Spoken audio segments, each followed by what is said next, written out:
In this lesson, we're going to be talking about Steganalysis.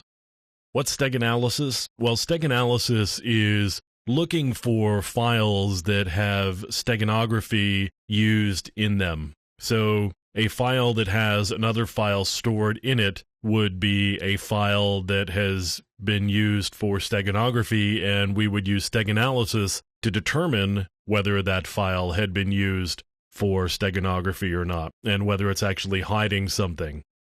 So there are some techniques that can be used to determine whether a file is hiding another piece of information or not. So the first thing I actually want to do is, let's just create a file that has something stored in it.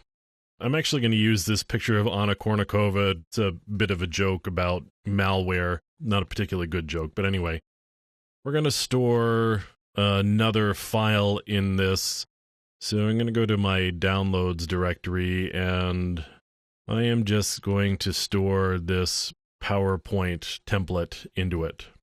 So now I'm going to click Hide Files, and I'm going to hide the file.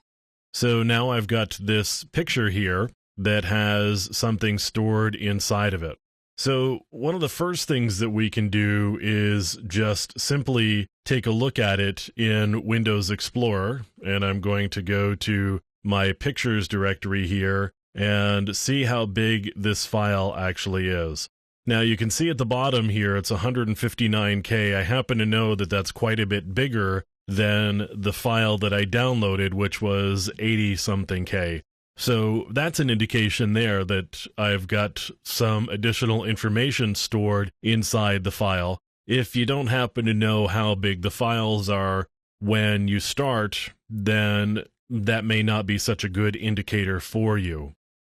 So let's take a look at another one. We can actually look at the file in a hexadecimal editor. And let me go find the file here, administrator, and it's going to be in Pictures. So I'm going to go to the Pictures directory, and maybe it's not actually stored there. Not really sure where this particular library is, so let me move it around so that I can actually find it easily. I'm just going to copy it straight to the C drive. And then I'm going to go back to my hex editor here, and I'm going to go back up and go back up. And I need to reload. So we're going to start up the hex editor here, and I'm going to go open a file. I'm going to look on my desktop, and I ought to have the picture there. And you can see all of the header information here. And let's go all the way to the bottom and just see what it looks like down there. So we've got these letters CDN. Now, it's possible that CDN was put there by the steganography tool Hiderman.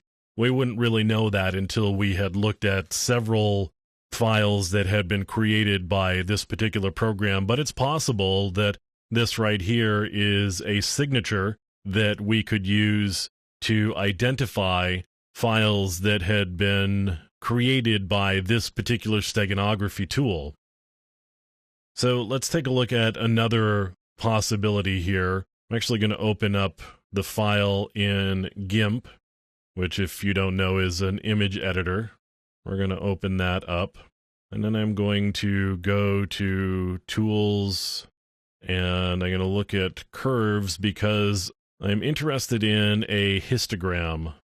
So I'm looking at the histogram here for this particular file, and it's not really clear from this histogram whether there's anything unusual about it. There's no regular spikes, for example, that may suggest that something's going on, although this is a pretty smooth curve here.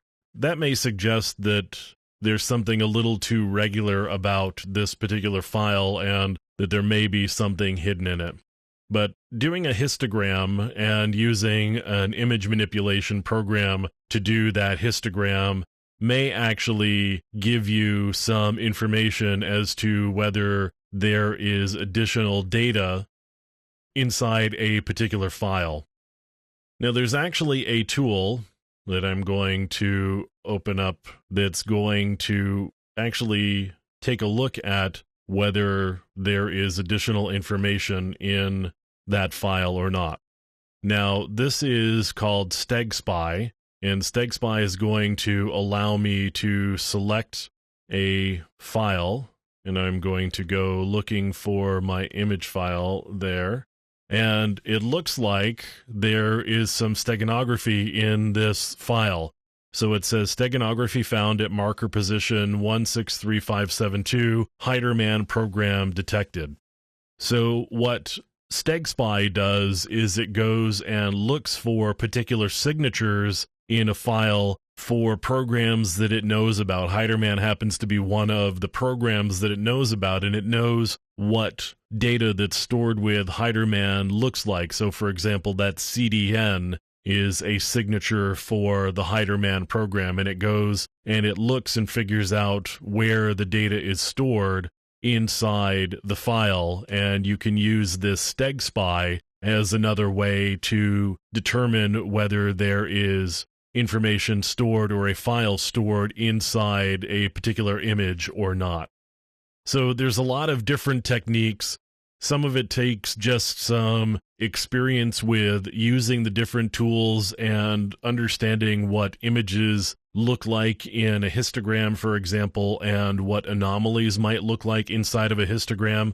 You probably could use a good histogram tool.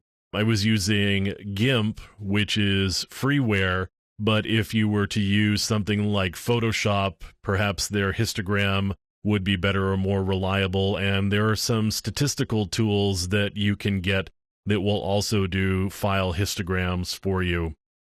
So there's that. Again, we mentioned the file size earlier on. You know, file size is certainly a good indicator as to whether there's additional data if you happen to know what the file size was or should be.